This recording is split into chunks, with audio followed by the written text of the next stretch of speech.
जय हिंद, वंदे मातरम। दोस्तों, तो आपके इस YouTube चैनल पर तैयारी डिजिटल एकेडमी पर आपका स्वागत है। तो दोस्तों, आज हमें पढ़ना है कक्षा 10 में साइंस में कक्षा 10 में कौन सा टॉपिक या कौन सा चैप्टर पढ़ना है। तो हमें चैप्टर नंबर 4 पढ़ना है। चैप्टर नंबर 4 में क्या है? चैप्टर नंबर 4 में देखिए, जो पुरानी किताब है तो पुरानी किताबों में चैप्टर नंबर 5 दिया है, यानी कितना पार्ट है? 5 पार्ट दिया गया है। और जो नई किताब आई है उसमें चैप्टर नंबर कितना है? 4 है, जिसे क्या कहा जाता है? विद्युत धारा कहा जाता है। तो हमें किसके बारे में पढ़ना है? विद्युत के बारे में पढ़ना है। तो एक ही क्लास में पूरा चैप्टर फाइनल करेंगे और बढ़िया बेहतरीन मजेदार वीडियो के साथ, यानी आपको ऐसे कॉन्सेप्ट मिलेंगे। यहाँ पर देखो, आपको दिख ही रहा होगा, स्लाइड को लेकर आपको दिख ही रहा होगा कि यहाँ पे कैसे पढ़ाई होगी। भाई, पढ़ाई किस हिसाब से होगी? बिल्कुल कोई भी प्रोडक्ट हो, विद्युत प्रोडक्ट, उसको पूरा दिखा के किस प्रकार होता है, इसका क्या कार्य है और ये कैसे अपने भौतिक जीवन में काम करता है, तो पूरा बताया जाएगा। बहुत ही मजेदार ये वीडियो होने वाली है। तो दोस्तों, वीडियो को लास्ट तक जरूर देखना है, स्किप नहीं करना है और दोस्तों के साथ शेयर भी करना है और साथ ही साथ कमेंट भी करना है और लाइक भी करना है। और दोस्तों, आपको ये भी पता है कि इसके पहले हमने सारे चैप्टर, जो इसके पहले जो दूसरा चैप्टर, पहला चैप्टर, तीसरा चैप्टर है, तो हमने उसको पूरा अच्छे से कवर किया है। तो उसको भी हमारे प्लेलिस्ट पे जाना है और वहां पे कक्षा 10 साइंस क्लास देखना है आपको। तो उसमें आपको सारे चैप्टर मिल जाएंगे। बहुत ही बेहतरीन वीडियो बना हुआ है और उसमें बहुत ही आपको मजा आएगा। साथ ही साथ पूरा टॉपिक अच्छे से कवर भी हो जाएगा। तो यदि अच्छे नंबर लाना चाहते हैं तो हमारे साथ जुड़िए। तो चलिए, आपके सामने देखिए स्लाइड ओपन है और इसके कौन से चैप्टर की बात होगी इसमें आपको पढ़ना है विद्युत। किसके बारे में पढ़ना है? विद्युत के बारे में। और ये चैप्टर कौन सा है? चैप्टर है चौथा। ये पुरानी किताब है, उसमें चैप्टर 5वां दिया है। तो देखो, विद्युत की पहले थोड़ा सा हम ये पता करते हैं कि विद्युत ऊर्जा क्या है। तो क्या विद्युत ऊर्जा की यहाँ पे परिभाषा देखो, आपके सामने हमने लिख दी है। आपके सामने क्या हमने परिभाषा लिख दी है कि विद्युत ऊर्जा की परिभाषा क्या है। और ये कितना बढ़िया सा लिखा गया है। किसी चालक में विद्युत आवेश प्रवाहित होने से जो ऊर्जा व्यय होती है, जो ऊर्जा खर्च होती है, उसे विद्युत ऊर्जा कहते हैं। जैसे कोई चालक है, कोई विद्युत का चालक है, उसमें आवेश प्रवाहित करना है, ठीक है। कोई चालक है, उसमें आवेश प्रवाहित करना है। जैसे कि इसमें देखिए, आपको दिख रहा होगा, ये एक प्रकार से चालक है। तो विद्युत है, ये तार है, क्या है? एक प्रकार से चालक है। तो चालक में जब हमें आवेश प्रवाह कराना है, आवेश प्रवाह का मतलब जैसे तार जो हो गई, एक चालक हो गया, उसमें हमें करंट फ्लो कराना है, तो उसके लिए कुछ ना कुछ ऊर्जा लगती है। तो उसी को क्या कहा जाता है? विद्युत ऊर्जा कहा जाता है। यानी किसी चालक में विद्युत आवेश प्रवाहित करने में जो ऊर्जा खर्च होती है, जो ऊर्जा हमसे लगती है, उसी के विद्युत ऊर्जा कहा जाता है। ये बात हो गई। इसके बाद थोड़ा सा और समझ लीजिए, इसमें एक फार्मूला भी तैयार होता है। वो फार्मूला भी आपको लिखाया गया है। यदि किसी चालक के सिरों के बीच विभवांतर V वोल्ट का, भाई यदि किसी की कोई चालक है, उसमें जो विभवांतर लगा तो V वोल्ट का है, तो Q कूलाम का आवेश चालक के सिरों में, चालक के एक सिरे से 2 सिरे तक ले जाने में जो किया गया कार्य है या खर्च ऊर्जा है, उसे W से प्रदर्शित करते हैं। किया गया कार्य हो या उसी को विद्युत ऊर्जा भी कहा जाता है। और इसका फार्मूला क्या होता है? W बराबर होता है B इंटू Q लिखे, चाहे Q इंटू B लिखे, दोनों ही सही बात है। तो ये फार्मूला हो गया। और कार्य का मात्रक कहें या ऊर्जा का मात्रक कहें, तो दोनों का मात्रक क्या होता है? जूल होता है। तो मात्रक भी आपको लिख लेना है। एक मात्रक यहीं से और आ जाएगा, ये तो भाई एसआई मात्रक हो गया कार्य का। एक मात्रक दूसरा क्या आ जाएगा? क्योंकि विभव का मात्रक, विभवांतर का मात्रक वोल्ट होता है, तो वोल्ट हो गया। और आवेश का मात्रक क्या होता है? आवेश का मात्रक कूलाम, तो वोल्ट कूलाम भी आप लिख सकते हैं। क्या लिख सकते हैं, वोल्ट कूलम लिख सकते हैं। ये भी यहां से मात्रक आ जाएगा, तो कोई दिक्कत वाली बात नहीं। तो आप लोग को विद्युत ऊर्जा अच्छे से समझ में आ गई होगी और मजा भी आ गया होगा। देखो दिखाया भी गया है कि जैसे ये चालक है हमारे पास, ये चालक है, इसी का बैटरी से ऊर्जा दी गई, ये बैटरी भी है। तो यदि हमें बल्ब जलाना है तो बैटरी से ऊर्जा देना पड़ेगा। तो जो ऊर्जा दी जाती है, जो ऊर्जा खर्च करते हैं, उसी को विद्युत ऊर्जा कहा जाता है। यहाँ पे भाई देखो बटन भी लगाया गया, बटन क्या काम करती है, बंद करती है, चालू करती है, ठीक है। चलिए फिर साथ ही साथ आपको और कुछ परिपथ देखो बताए गए हैं। विद्युत परिपथ के कुछ उपकरण बताए गए हैं आपको। क्या बताए गए हैं कि उपकरण क्या होते हैं। आपको विद्युत परिपथ बताया गया है कि विद्युत परिपथ क्या होता है, इंपॉर्टेंट। तो क्या बताया गया है, किसी विद्युत धारा के सतत बंद पथ को विद्युत परिपथ कहते हैं। सतत भी है और बंद भी है, तो कौनो भी बंद होना चाहिए। परिपथ जो विद्युत परिपथ होगा वो बंद होगा, क्योंकि देख लो भाई इसमें यहां से बैटरी जुड़ी है, बैटरी से एक तार जुड़ी है और सीधा इसे आई है बल्ब तक। फिर क्या यहां से एक तार जुड़ी है जो सीधा बटन से होती हुई बैटरी की दूसरी। तो क्या बंद परिपथ बना, क्या अंदर एक प्रकार से बंद परिपथ बना। और जब बंद परिपथ होगा तभी करंट फ्लो होगा। यदि यहां से एक तार को काट दिया जाए तो खुला परिपथ हो जाएगा, इसके बाद उसमें धारा नहीं प्रवाहित होगी, यानी बल्ब नहीं जल सकता। चलो आपको समझ में आ गया होगा विद्युत परिपथ क्या होता है, ये भी समझ पाए होंगे। अब यहाँ पर भी विद्युत परिपथ ही दिखाया गया है कि विद्युत धारा का प्रवाह कैसे होता है, विद्युत धारा को मापने के लिए क्या लगाते हैं, वो सारा कुछ बताया गया है। देखो ये क्या है, ये बल्ब है। इसके बाद ये प्लस माइनस बैटरी है। यहां पर एक स्विच लगाई गई है जो बटन जिसे कहा जाता है, बटन आप जानते हैं। और ये क्या लगाया गया है, ये लगाया गया है अमीटर जिसे कहा जाता है। अमीटर का क्या कार्य होता है, अमीटर नापता है, धारा को मापता है कि करंट कितना वोल्टेज है, कितना बह रहा है, कितने एम्पियर की धारा बह रही है। जिसे आपने देखा होगा जो समरसेबुल जानते हैं, सभी के घरों में होता है। तो समरसेबुल की धारा नापने के लिए एक उसका अमीटर का प्रयोग होता है, जिसे हम लोग क्या कहते हैं, स्टार्टर कहते हैं। उसमें अमीटर लगा होता है, धारा मापता है कि वोल्टेज कितना, ठीक है।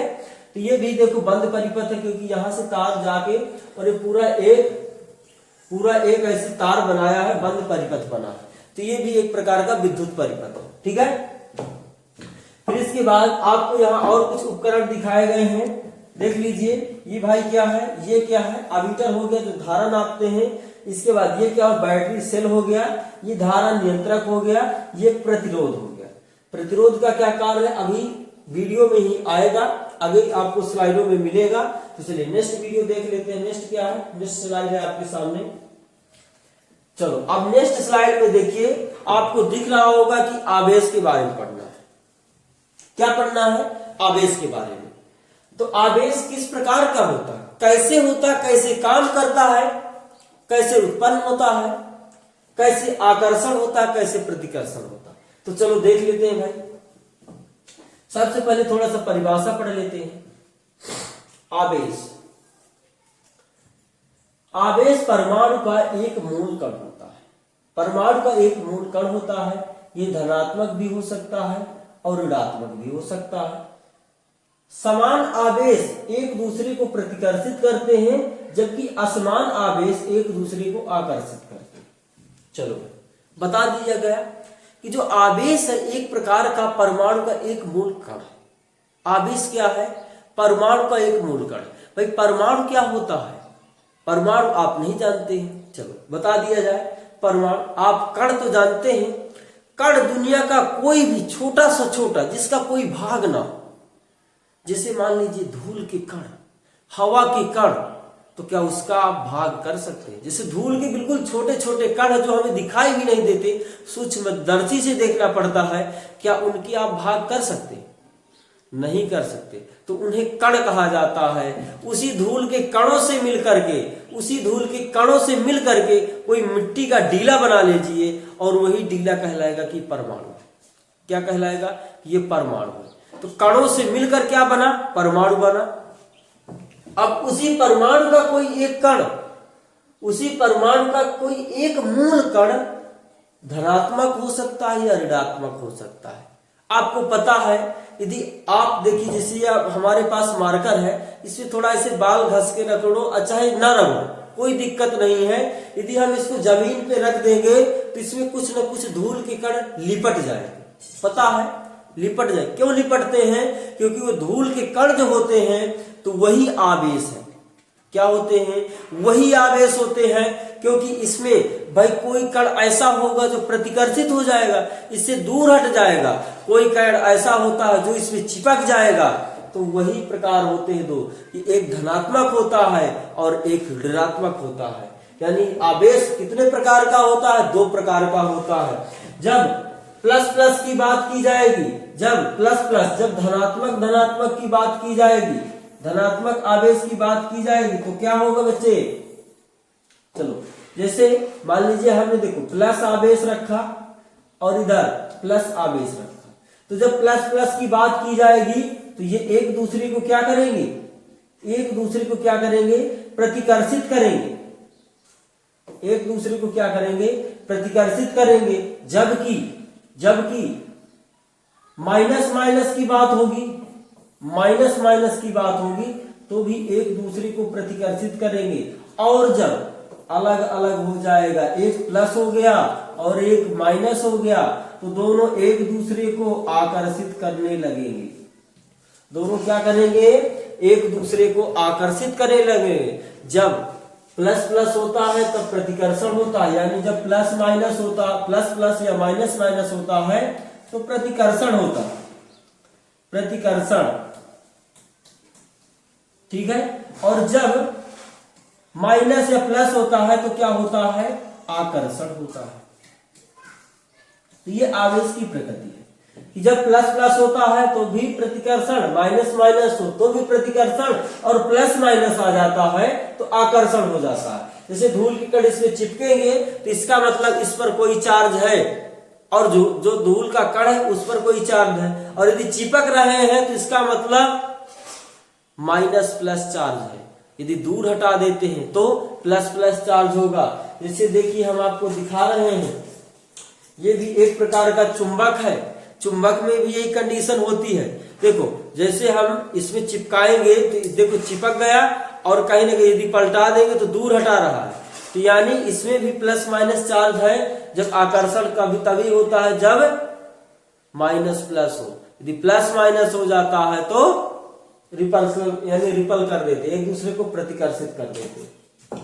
चलिए इतनी बात आपको समझ में आई चार्ज के बारे में, कि चार्ज जो आवेश होता है, एक परमाणु का एक मूल कण होता है, ठीक है। और ये दो प्रकार का होता है, धनावेश होता है, धना आवेश होता है, यानी धनात्मक आवेश और ऋणात्मक आवेश होता है।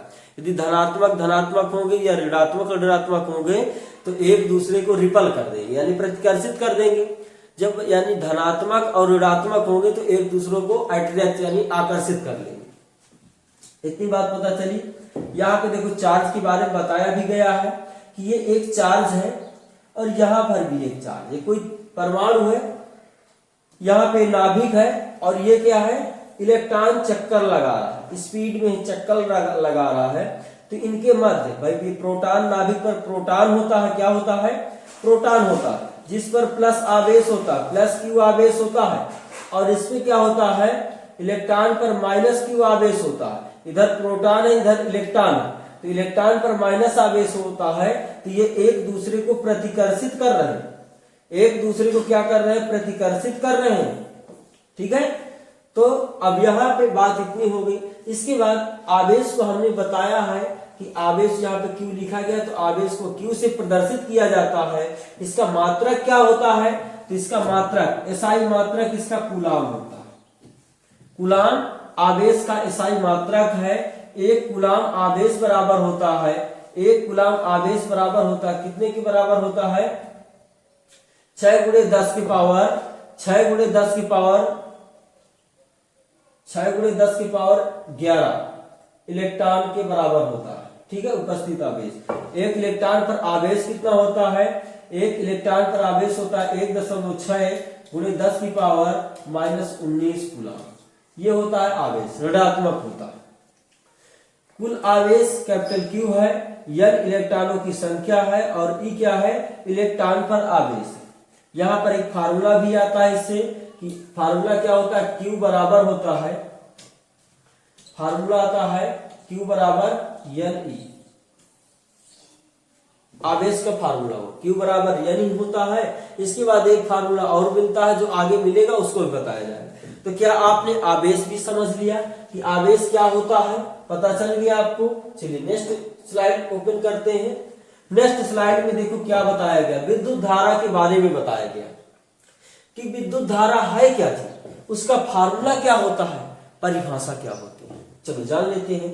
तो भाई देखो, आवेश प्रवाहित होने की दर को विद्युत धारा कहते हैं, या कह सकते हैं आवेश प्रवाह की समय दर को विद्युत धारा कहते हैं। आवेश प्रवाह की समय दर को विद्युत धारा कहते हैं, जिसे I से दर्शाते हैं। काहे से, I से दर्शाते हैं। अब चाहे वो I कौन सा हो, चाहे कैपिटल ले लो चाहे स्मॉल ले लो, दर्शाते हैं। I से दर्शाते हैं, जिसका मात्रक होता है, मात्रक क्या होता है भाई, इसका SI मात्रक क्या होता है, एम्पियर होता है। धारा का SI मात्रक एम्पियर होता है।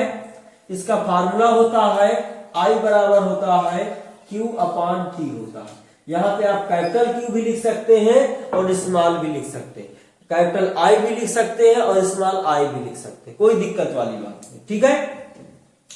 अब इसका SI मात्रक तो एम्पियर हो गया, अलग मात्रक क्या होता है, तो भाई आवेश का मात्रक क्या होता है, आवेश का मात्रक कूलाम हो गया और समय का मात्रक टी क्या है, समय का मात्रक सेकंड हो गया। तो कूलाम प्रति सेकंड भी आप बोल सकते हैं कि कूलाम प्रति सेकंड। दूसरा मात्रक क्या होता है धारा का, कूलाम प्रति सेकंड होता है। फिर यहां से आप 1 एम्पियर की परिभाषा भी बता सकते हैं कि भाई 1 एम्पियर विद्युत धारा की रचना प्रति सेकंड 1 कूलाम आवेश के प्रवाह से होती है, अर्थात 1 एम्पियर बराबर 1 कूलाम प्रति सेकंड। क्योंकि भाई जब आप I बराबर हमारे पास जब कह दिया जाएगा कि 1 सेकंड में 1 कूलाम प्रवाहित हो रहा है, तो 1 सेकंड में 1 कूलाम प्रवाहित हो रहा है, तो I का मान कितना आएगा, 1 एम्पियर आ जाएगा। क्या आ जाएगा, 1 एम्पियर आ जाएगा। तो यहां से बोल देंगे कि 1 एम्पियर की परिभाषा। इसके बाद आपको छोटा सा एक मात्रक होता है, एक मात्रक क्या होता है,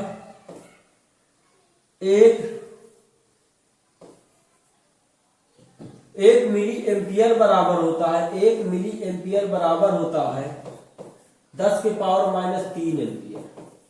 इनको याद में रखना है, क्योंकि जब न्यूमेरिकल होते हैं, न्यूमेरिकल आते हैं, मिली एम्पियर लिखा, जब इनके न्यूमेरिकल आते हैं तो ये जरूर दिए रहते हैं। तो इनको याद में रखना है कि 1 मिली एम्पियर बराबर होता है 10 के पावर -3 एम्पियर। इसी प्रकार 1 माइक्रो बराबर होता है, 1 माइक्रो ये इस प्रकार का होता है, 1 माइक्रो एम्पियर बराबर होता है 10 के पावर -6 एम्पियर। कितना होता है, 10 के पावर -6 एम्पियर। जो यहाँ पे दिया गया है, यहाँ पे -6 से लगा ले, ठीक है। चलो, क्या इतनी बात आपको समझ में आ गई। और देखो थोड़ा सा और हो जाए, क्योंकि जो OMR सीट से क्वेश्चन आते हैं उन पे भी हो जाए।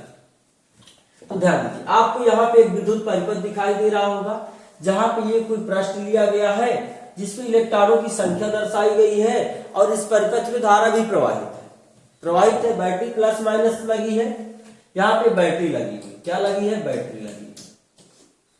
चलो तो ध्यान दो, धारा देखो किस ओर से किस ओर बह रही है, ये बह रही है, आपको दिखाया गया धारा दिखाया गया है।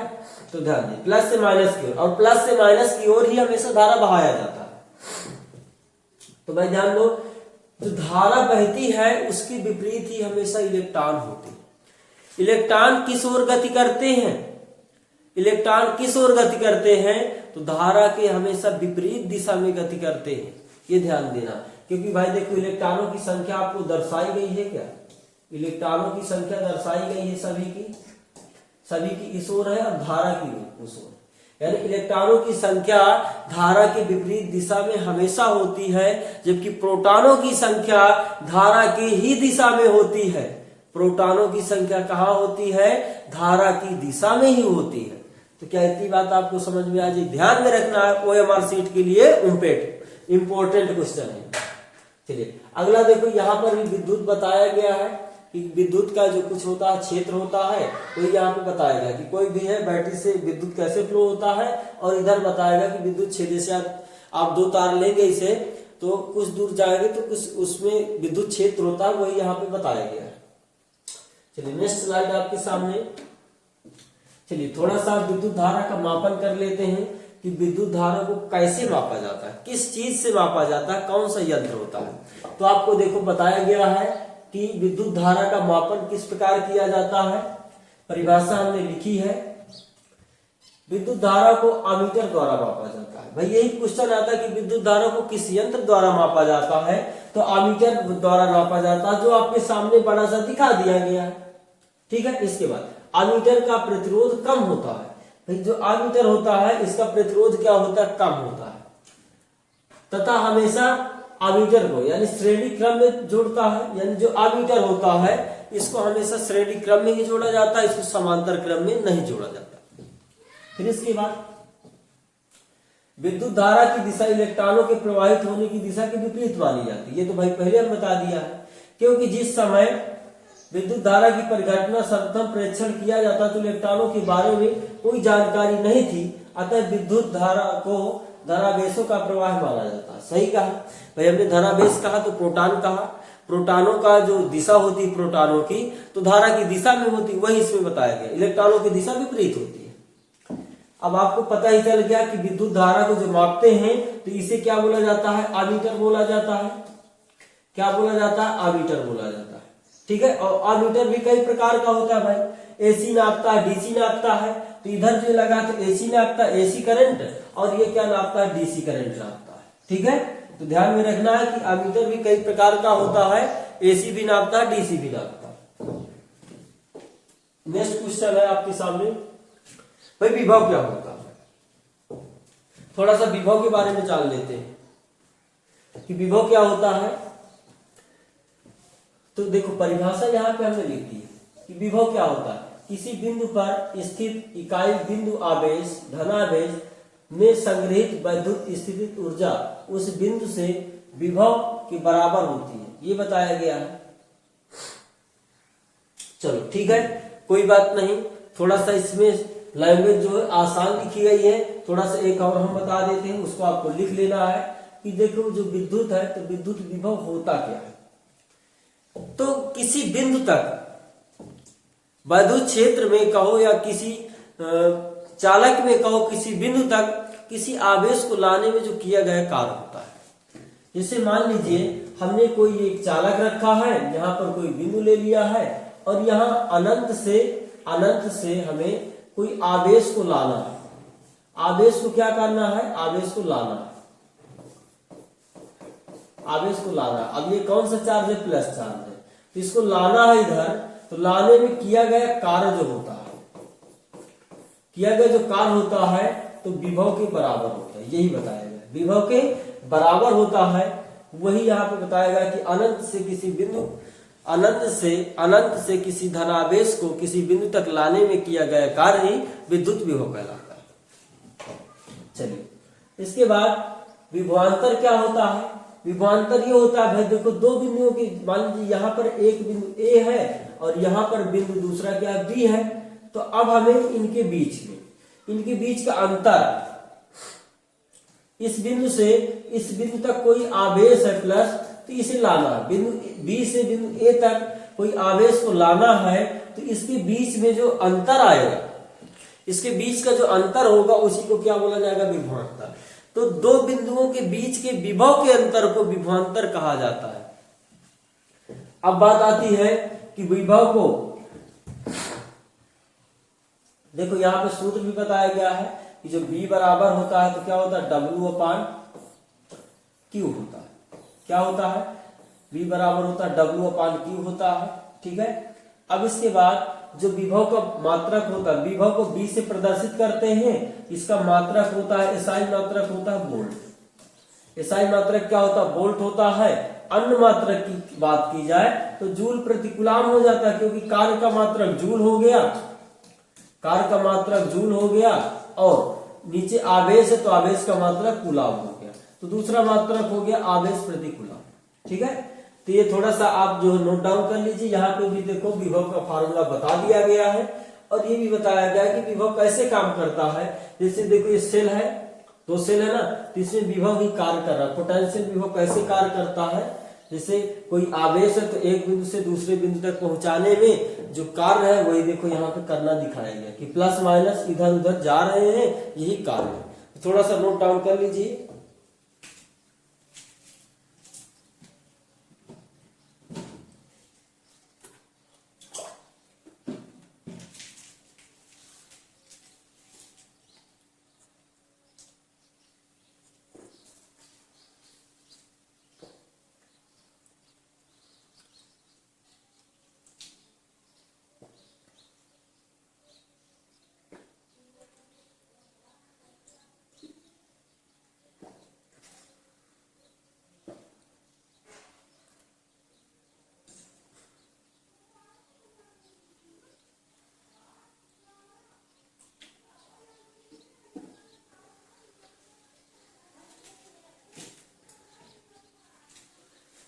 चलिए नोट हो गया होगा।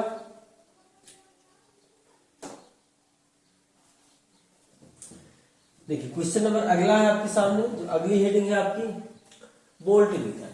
अब भाई हमने विभव पढ़ा है तो वोल्ट मीटर भी जान लेते कि वोल्ट मीटर क्या है। विभव मापा जाता है, नापा जाता है, तो किससे मापा जाता है उसके बारे में थोड़ा सा जानते हैं।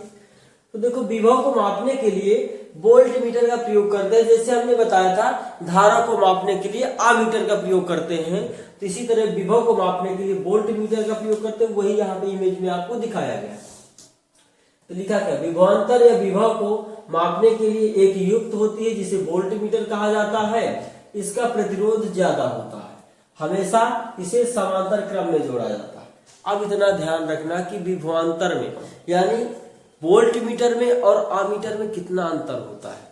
आमीटर को भाई श्रेणी क्रम में रखते हैं और उसका प्रतिरोध कम होता है, और जो विभव वोल्ट मीटर होता है इसे समांतर क्रम में रखते हैं, इसका विभव ज्यादा होता है। इतना आपको बात ध्यान रखना है। चलिए अगला है सेल क्या होता है। सेल एक सरल युक्ति है जो विभवांतर को बनाए रखने के लिए विद्युत धारा हमेशा उच्च विभवांतर से निम्न विभवांतर की तरफ प्रवाहित होती है। देखो जो सेल होता है एक प्रकार का, तो सेल को क्यों लगाया जाता है कि जो विभवांतर है, जो विभव है, तो ये आपस में बना रहे, ये इधर उधर कम ज्यादा ना हो, बढ़िया संतुलित रहे।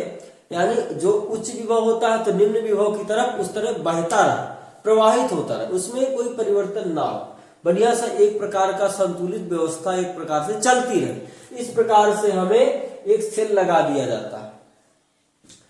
अब यहाँ पे आपको वोल्ट मीटर दिखाया ही गया है, ये भी वोल्ट मीटर है। तो वोल्ट जैसे आमीटर हमने बताया कि कई प्रकार के हो सकते हैं, इसी तरह वोल्ट मीटर भी कई प्रकार के हो सकते हैं।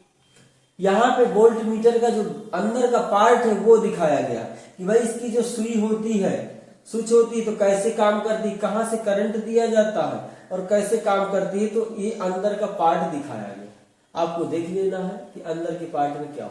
इसमें 10 वोल्ट तक की वो माप सकते हैं। ठीक है, चलिए नेक्स्ट क्वेश्चन आपके सामने। नेक्स्ट स्लाइड में क्या है, ओम का नियम क्या है।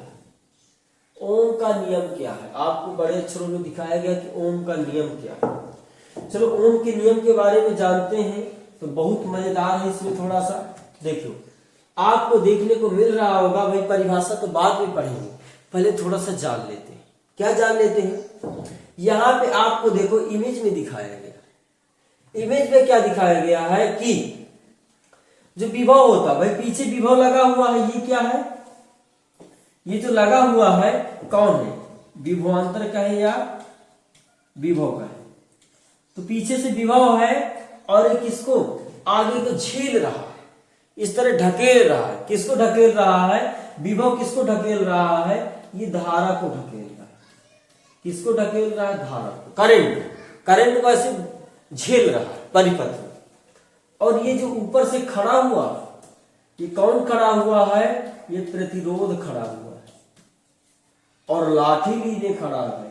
ये जो हाथ में लिए है ना, ये तो हाथ में क्या लिए है, लाठी लिए हुए है।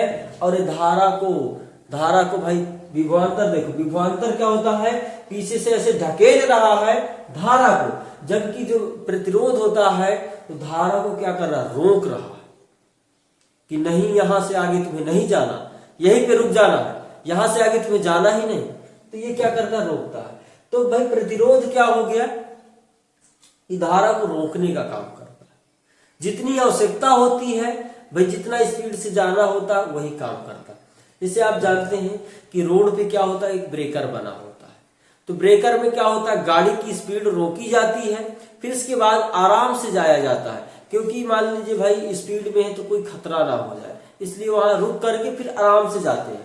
तो उसी प्रकार से प्रतिरोध भी होता है जो धारा के मार्ग में रुकावट उत्पन्न करता है, धारा को रोकता है।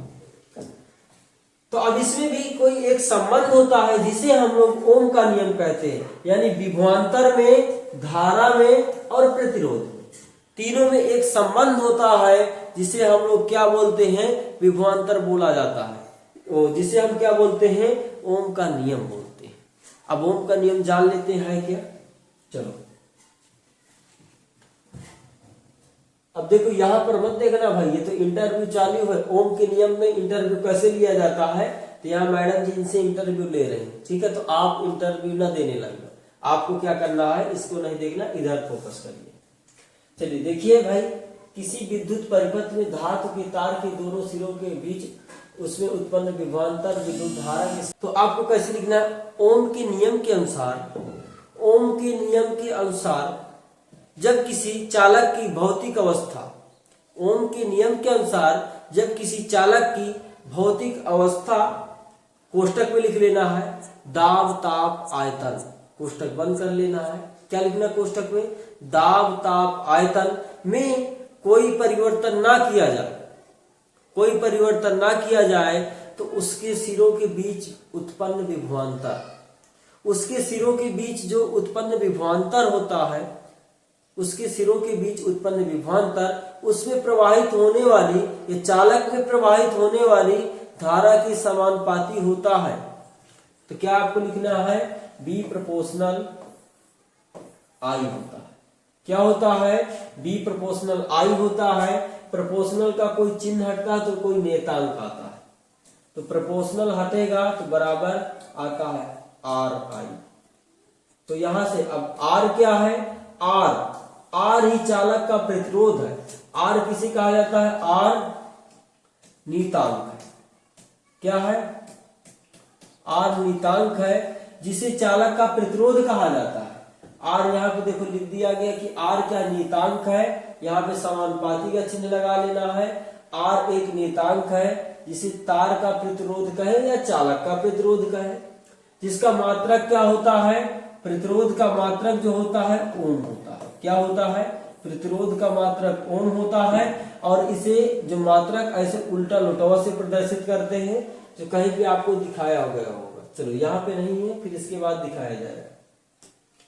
तो ये होता है ओम का नियम, आपने पढ़ लिया। और विद्युत धारा में संबंध हो गया, यानी जो तीनों में संबंध था उन्हें बता दिया है, ओम के नियम का सत्यापन भी हो गया। अब देखो आपको क्या पढ़ना है, परिपथ ऐसे आपको बना लेना, इस प्रकार का परिपथ होता है ओम के नियम में, ठीक है। इसमें आई धारा फ्लो हो रही है। इसके बाद थोड़ा सा ये जान लेते हैं, देखो यहाँ पे आपको दिख रहा होगा ये ओम होता है। प्रतिरोध को मापने के लिए ये एक विद्युत उपकरण होता है जिसे प्रतिरोध को मापा जाता है, ठीक है। फिर इसके बाद आपको एक, अब इसमें आई और बी में आपको ग्राफ पूछा जाता है। क्या पूछा जाता है, ग्राफ। तो इधर मान लीजिए बी है और इधर आई है, तो जो इनमें ग्राफ होता है, तो इनमें ग्राफ कितना होता है, सीधी रेखा होती है, टेढ़ी रेखा होती है। तो भाई जो समानुपाती होते हैं, तो यदि एक को बढ़ाएंगे तो दूसरा भी बढ़ेगा, तो इसका मतलब इनपे ग्राफ क्या होता है, सीधी रेखा होती है। क्या होती है, सीधी रेखा होती है। इसको आपको ध्यान में रखना है, क्या होती है, सीधी रेखा होती है। चलिए ओम का नियम हो गया, आगे बढ़ते हैं। आगे आपको पढ़ना है, देखो प्रतिरोध के बारे में यहाँ पर भी बताया गया है कि प्रतिरोध किस प्रकार का दिखता है, कितने प्रकार का होता है। तो इसमें भाई बहुत सारे मान हो जाते हैं। तो आपको ये देखना है, देखो कौन कौन से, ये हमारा प्रतिरोध दिख रहा है, ये क्या प्रतिरोध दिख रहा है, ये भी सारे क्या है, ये भी प्रतिरोध है। कलर कोड इनका होता है, जो कलर कोड क्या होता है कुछ यहाँ पे आपको ऐसा बताएंगे। जो केवल प्रतिरोध होता है जिसका मात्रक ओम होता है, तो वो इस कलर का होता है, इतने सारे पट्टियां होती हैं। जो किलो ओम होता है, किलो ओम का मतलब ज्यादा थोड़ा पावर वाला, तो इस प्रकार की पट्टियां होती हैं। और जो मेगा ओम होता है तो इस प्रकार की पट्टियां होती हैं। और ये भी ध्यान दीजिए बच्चों, क्योंकि देखो जो सामान्य मनुष्य बताया गया है, जो आदमी है मनुष्य, उसका प्रतिरोध क्या आपने कभी जाना है कि कितना होता है? क्या आपने जाना है कि कितना होता है? तो मनुष्य का जो प्रतिरोध होता है एक प्रकार से बहुत कम होता है। कितना होता है? 100 ओम होता है। कितना होता है? 100 ओम। आपने पढ़ा है कि मनुष्य का जो प्रतिरोध होता है, जो मनुष्य का प्रतिरोध होता है, प्रतिरोध जो आर का मान होता है कितना होता है? 100 ओम होता है। जबकि उसी मनुष्य का, जिसे मनुष्य को यदि भिगा दिया जाए, यदि मनुष्य को भिगा दिया जाए तो उसका ओम कितना हो जाता है? उसका प्रतिरोध हो जाता है 1000। कितना हो जाता है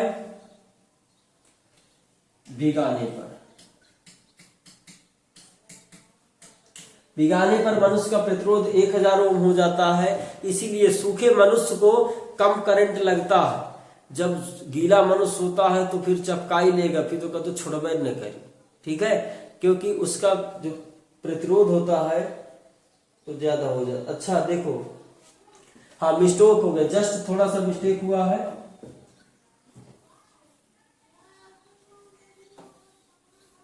भाई देखो, जो सूखा मनुष्य होता है उसका प्रतिरोध 1000 ओम होता है, ज्यादा होता है, तो इसको करंट कम लगता है। जबकि भीगा मनुष्य का ओम कितना होता है, प्रतिरोध कितना होता है? 1000 ओम होता है।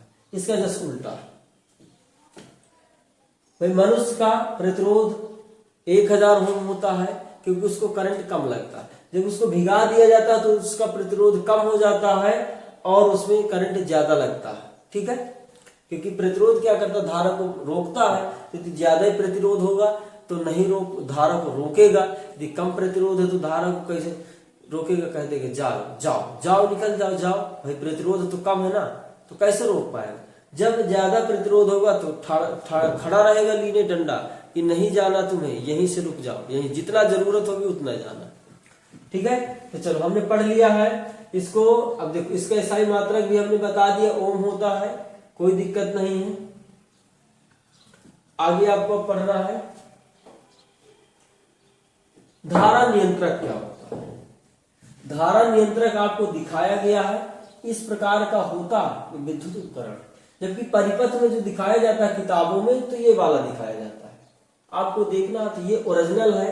और देखो ये जो बुढ़ोक है, ये क्या है? धारा नियंत्रक का प्रयोग कर रहा है लाइव, ठीक है। इसके बाद धारा होता क्या, धारा नियंत्रक, उसके बारे में परिभाषा नीचे लिखी हुई, इसको पढ़ लेना अच्छे से।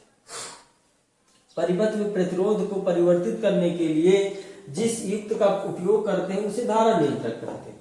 भाई धारा नियंत्रक क्या होता है? प्रतिरोध को बदलने के, प्रतिरोध को परिवर्तित करने के लिए धारा नियंत्रक का प्रयोग किया जाता है, ठीक है। चलो आगे, धारा नियंत्रक आपने देख लिया है। अब बात आती है कि प्रतिरोधकता क्या है। पहले जान लेते हैं कि चालक को प्रभावित करने वाले कारक क्या होते हैं, यानी प्रतिरोध को प्रभावित करने वाले कारक क्या होते हैं। प्रतिरोध जो होता है किन बातों पर निर्भर करता है उसको जान लेते हैं। पहला नंबर है चालक की लंबाई L। जो प्रतिरोध होता है चालक की लंबाई L के समानुपाती होता है। अनुप्रस्थ काट के क्षेत्रफल के व्युत्क्रमानुपाती होता है। जो प्रतिरोध होता है तो क्षेत्रफल के 1/, यानी व्युत्क्रमानुपाती होता है। अब इसी को दोनों के मिलाएंगे तो एक फार्मूला मिलेगा। क्या मिलता है? फार्मूला। दोनों को मिला दीजिए तो ये हो जाएगा R प्रोपोर्शनल हो जाएगा L/A हो जाता है। L/A हो जाता है।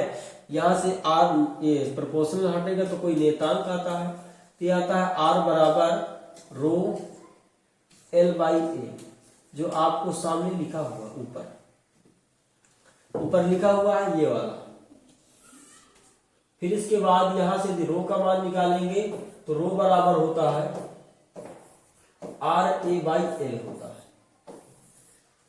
अब रो क्या है ये भी जान लेते हैं। तो रो एक प्रकार का क्या होता है, ये एक नियतांक जो रो है तो क्या है, नियतांक है, जिसे चालक की प्रतिरोधकता कही जाती है। जिससे चालक की क्या कही जाती है, प्रतिरोधकता कही जाती है। ये प्रतिरोध का व्युत्क्रम होता है। प्रतिरोध का व्युत्क्रम नहीं होता, समानुपाती होता है, यहां से बताया गया आपको। फिर इसके बाद ये देखो प्रोपोर्शनल चिन्ह है जो हमने समीकरण आपको निकाला है, बताया गया। इसको शॉर्टकट में एक ट्रिक है, इसको याद कर लेना है। ट्रिक क्या है, यहाँ पर भी दी गई है आपके सामने। ट्रिक क्या है भाई याद करने के लिए, ट्रिक है आर बराबर होता है प्रतिरोध बराबर होता है रोले बटा क्या लिखा है, रोले बटा आके। रोले बटा क्या लिखा है, आके लिखा है। इसका मतलब रो हो गया, ले हो गया, और आके का मतलब ए, तो रोले बटा आके। ठीक है, चलो आपने धारा नियंत्रक पढ़ लिया है, प्रभावित करने वाले कारक भी पढ़ लिए हैं। फिर इसके बाद आगे बहुत ज्यादा आपको ये सब पढ़ना नहीं है। अब जान लेते हैं कि प्रतिरोधों का श्रेणी क्रम संयोजन क्या होता है, समांतर क्रम संयोजन क्या होता है, उसको भी जान लेते हैं। चलिए श्रेणी क्रम संयोजन, भाई जो प्रतिरोधों का यहाँ पे बताया गया है कि प्रतिरोधों का श्रेणी क्रम संयोजन क्या होता है। भाई संयोजन तो दो प्रकार से होता है, एक श्रेणी क्रम संयोजन होता है और एक समांतर क्रम संयोजन होता है जो आगे मिलेगा। तो हमें पहले श्रेणी क्रम देख लेना कि श्रेणी क्रम संयोजन है क्या। जब दो या तीन प्रतिरोधों को एक सिरे से दूसरे सिरे मिलाकर जोड़ा जाता है तो संयोजन को श्रेणी क्रम संयोजन कहते हैं। जब एक प्रतिरोध को दूसरे प्रतिरोध के सिरे से जोड़ा जाता है, जैसे ये एक प्रतिरोध है, इसके एक सिरे को दूसरे प्रतिरोध से जोड़ा गया, फिर इसका एक और ये इसका भी सिरा जोड़ा गया, तो इससे जोड़ने पर, और किसमें जोड़ना, श्रेणी क्रम, एक लाइन में। श्रेणी क्रम का मतलब होता है एक लाइन में जोड़ा गया है, एक लाइन में सारे दिख रहे हैं, तो श्रेणी क्रम में होता है। इसके बाद श्रेणी क्रम प्रतिरोध है, यदि एक लाइन है तो इसमें जो धारा बहती है, जो आई है, तो केवल आई एम्पियर की धारा बहती है। इसमें आई धारा है, प्रत्येक प्रतिरोध के लिए सारी धाराएं एक होती है, अलग अलग इसमें धारा नहीं होती। जबकि विभव V1 होता है और V2 होता है, V3 होता है। प्रतिरोध R1, R2, R3। अब इसमें हमें क्या करना है, ये वाला जो फार्मूला है, ये फार्मूला आपको निकालना होता है। R बराबर होता है R1 plus R2 plus R3 होता है। इस फार्मूले को आपको निकालना है, तो कैसे निकाल पाएंगे भाई, चित्र तो बन गया। आपको क्या करना है, ये वाला आपने चित्र बना लिया है, तो चित्र बना लिया कोई बात नहीं, इसको अच्छे से बना लेना है। इसके बाद फार्मूला क्या होगा, देखिए जो फार्मूला होता है, तो यहाँ पे आपने क्या देखा है कि प्रतिरोध क्या होता है, अलग अलग होता है, और विभवांतर भी अलग अलग होता है, जबकि धारा का मान सेम होता है। तो आपको लिख लेना है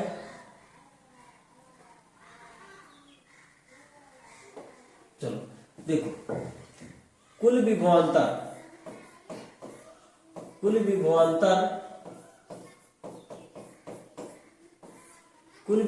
क्या होगा, B होता, कुल विभवांतर B होता, B बराबर होगा B1 plus B2 plus B3। अब देखो B1 B2 का मान रख देते हैं ओम के नियम से, ओम के नियम से मान रखते हैं। तो भाई B1 बराबर क्या होता है, B1 बराबर होता है R1 इंटू आई, क्योंकि I समान है तो I में तो 1 2 3 लिखना नहीं, जबकि B1 B2 होगा। B2 बराबर R2I और B3 बराबर R3 इंटू I। ये हो जाएगा, यही मान इसमें रख देना है। तो क्या आ जाएगा, B बराबर आएगा R1 देखो B बराबर यहाँ पे मान क्या रखेंगे भाई, B बराबर भी मान रखेंगे तो B बराबर ओम के नियम से क्या रखेंगे, B बराबर होता है R इंटू I, ये वाला रख देंगे। तो B के स्थान पे हमने रखा, क्या रखा, R इंटू I बराबर B के स्थान पे हमने रख दिया इसमें, ठीक है। B1 के स्थान पे R1 into I2 into I1 plus R2 into I plus R3 into I, हमने रख दिया इतना। अब देखो क्या I सभी में कॉमन है, तो I उधर से कॉमन लेंगे, I कॉमन हो गई तो कोष्टक के अंदर R1 plus R2 plus R3 बचा। क्या बचा, R3 बचा। I से I कैंसिल आउट हो जाएगा तो हमारे पास R बराबर सूत्र आ जाएगा R1 plus R2 plus R3, जो हमें यही फार्मूला निकालना था।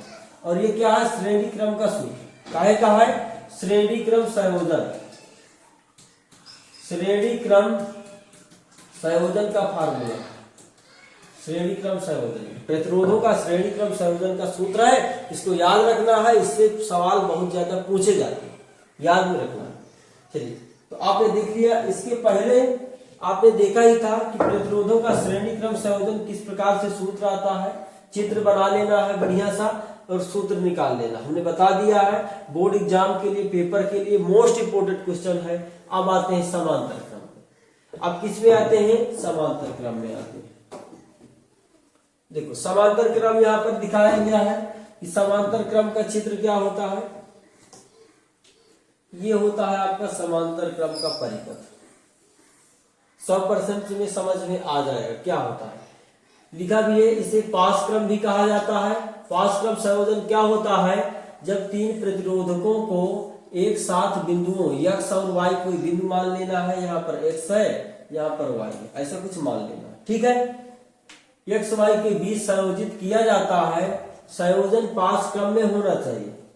संयोजन किस प्रकार से होना चाहिए, पास क्रम में होना चाहिए। तो इसमें देखो क्या होता है भाई, R1 R2 R3 तो अलग अलग होता है, ठीक है। अब इसमें धारा प्रवाहित करना, तो यहां से बैटरी से तो हमने केवल धारा I प्रवाहित की यहां से। इसके बाद यहां जाने के बाद I1 धारा हो गई, इसमें I2 धारा हो गई, इसमें I3 धारा हो गई। इसमें धारा अलग अलग होती है, जबकि विभवांतर दोनों के लिए केवल B ही होता है। तो समांतर क्रम में क्या होता है, विभवांतर सेम होता है, जबकि श्रेणी क्रम में धारा समान होती है। इतना आपको याद में रखना। अब इसी प्रकार से आपको इसको चित्र बना लेना है। इसके बाद आपको जो डेरिवेशन है वही परिभाषा लिख लेना है। तो डेरिवेशन उसको हम बता दे रहे हैं। हमारा जो फार्मूला है, तो फार्मूला ये वाला होता है, 1/r बराबर होता है 1/r1 plus 1/r2 plus 1/r3। इसको हमें निकालना है, फार्मूला कहां से आता है। चलो तो ध्यान दीजिए, परिपथ में प्रवाहित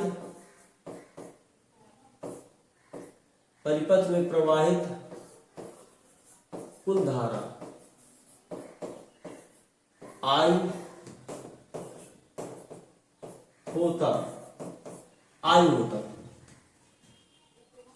I बराबर होगा I1 plus I2 plus I3। इतना हो जाएगा कुल धारा ओम के नियम से।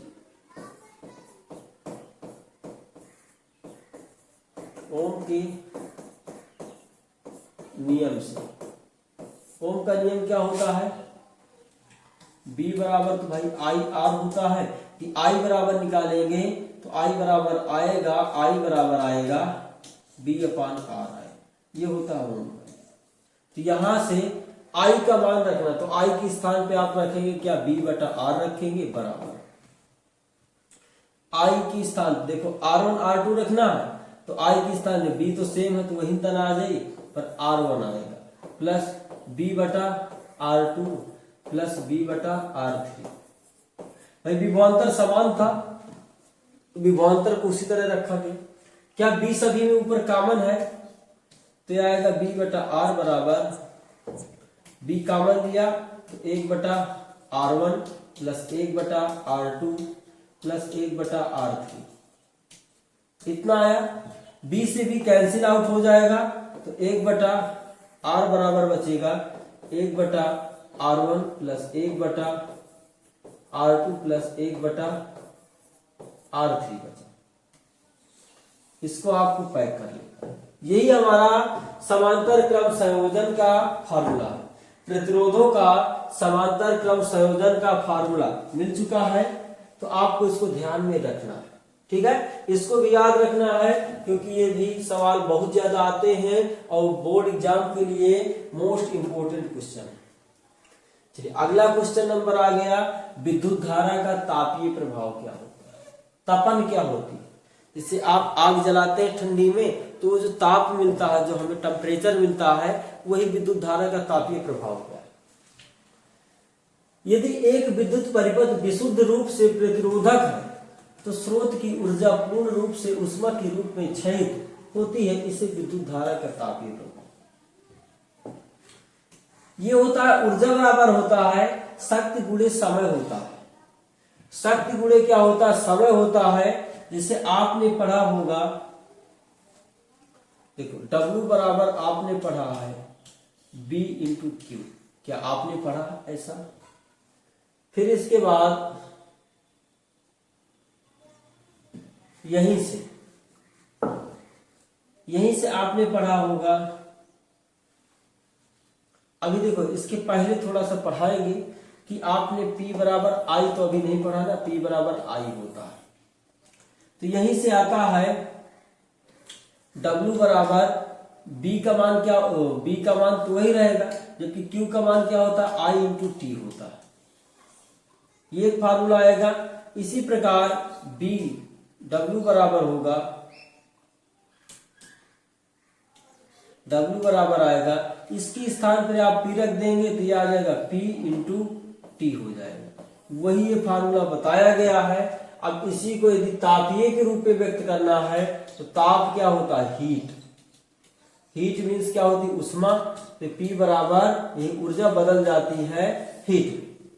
ऊर्जा किसमें बदल जाती है, हीट में बदल जाती है। वही यहाँ पे आपको बताया गया। इसके बाद बारी बारी से यहाँ से ओम के नियम से मान के रखते जाएंगे तो ये सारे फार्मूले आपको मिल जाएंगे। तो कोई दिक्कत वाली बात नहीं है, ये सारे फार्मूले आपको याद कर लेना है। नेक्स्ट क्वेश्चन, अब ये भी एक प्रकार से यही इसी के बारे में थोड़ा सा बताया गया, जिसको पढ़ने की आवश्यकता आपको नहीं है। चलिए थोड़ा सा विद्युत शक्ति के बारे में हम पढ़ लेते हैं कि विद्युत शक्ति है क्या। तो विद्युत शक्ति क्या है, परिभाषा यहाँ पे लिखी गई है।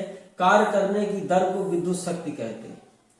ऊर्जा के उपयुक्त होने की दर को भी विद्युत शक्ति कहते हैं। किसी विद्युत परिपथ में उपयुक्त अथवा क्षयित विद्युत ऊर्जा की दर प्राप्त होती है, इसे विद्युत शक्ति भी कहते हैं। विद्युत शक्ति को P से प्रदर्शित करते हैं, व्यक्त करते हैं। इसका मात्रक होता है वाट। विद्युत शक्ति का मात्रक क्या होता है, वाट होता है। तो किसी परिपथ में विद्युत क्षय होने की दर को ही विद्युत ऊर्जा, विद्युत शक्ति कहा जाता है। ठीक है, किसी परिपथ में विद्युत जब क्षय होती है यानी खर्च होती है, उसे विद्युत शक्ति कहा जाता है। इसका एसआई मात्रक वाट होता है, जबकि एक मात्रक और क्या हो सकता है वो भी बता देते हैं, क्योंकि एक मात्रक होता है वोल्ट एम्पियर होता है। भाई P बराबर जो होता है BI सूत्र होता है, अभी थोड़ी देर पहले हमने बताया है। तो P बराबर जो BI होता है तो इसका मात्रक वोल्ट हो गया और इसका मात्रक क्या हो गया, एम्पियर। तो वोल्ट एम्पियर भी इसका मात्रक होता है। एक मात्रक ध्यान में रखना है कि वाट होता है। एक अश्व शक्ति बराबर कितना होता है, एक जो अश्व शक्ति है एक अश्व शक्ति बराबर होता है 746 वाट। इसको भी याद में रखना है, एक अश्व शक्ति बराबर होता है 746 वाट। इसको भी ध्यान में रखना है, कोई दिक्कत नहीं है। 1 किलोवाट बराबर होता है 1 किलोवाट बराबर होता है 3.6 × 10⁻27। ठीक है। फिर इसके बाद 1 वाट बराबर होता है विद्युत ऊर्जा की 1 यूनिट के बराबर होता है। तो क्या आपने विद्युत का पूरा चैप्टर फाइनल कर लिया है? और देखो, इसमें ज्यादा आपको विस्तार से कुछ बताने की आवश्यकता नहीं है। ये सारे फार्मूले क्या हैं, इसके P बराबर BI और P बराबर I²RT, ये ओम का नियम इसमें लगाएंगे तो आ जाएगा। तो आपको क्या करना है, इसको अच्छे से रट लेना है, ये वाले सूत्र जो फार्मूले हैं, क्योंकि यही से क्वेश्चन बनते हैं। और इसके बाद हमने इसकी परिभाषा और डेरिवेशन बता ही दिया है। आपको फार्मूला रखना है ओम के नियम से। तो ठीक है, तो आपने पूरा चैप्टर अच्छे से कवर किया, मजा आ गया इस चैप्टर को पढ़ने में, आनंदमय हुआ और बहुत ही खुशी मिली कि आप लोगों ने इस पे अच्छे से ध्यान दिया। तो आपको इसी प्रकार के वीडियो यदि पाना है तो हमारे चैनल को सब्सक्राइब कर लीजिए, ताकि आपको नोटिफिकेशन तुरंत पहुंच जाए कि वीडियो कौन सा इसमें पड़ा है। इसके बाद दोस्तों के साथ शेयर भी कर दीजिएगा और लाइक करना बिल्कुल ना भूलिए। ठीक दोस्तों, तब तक के लिए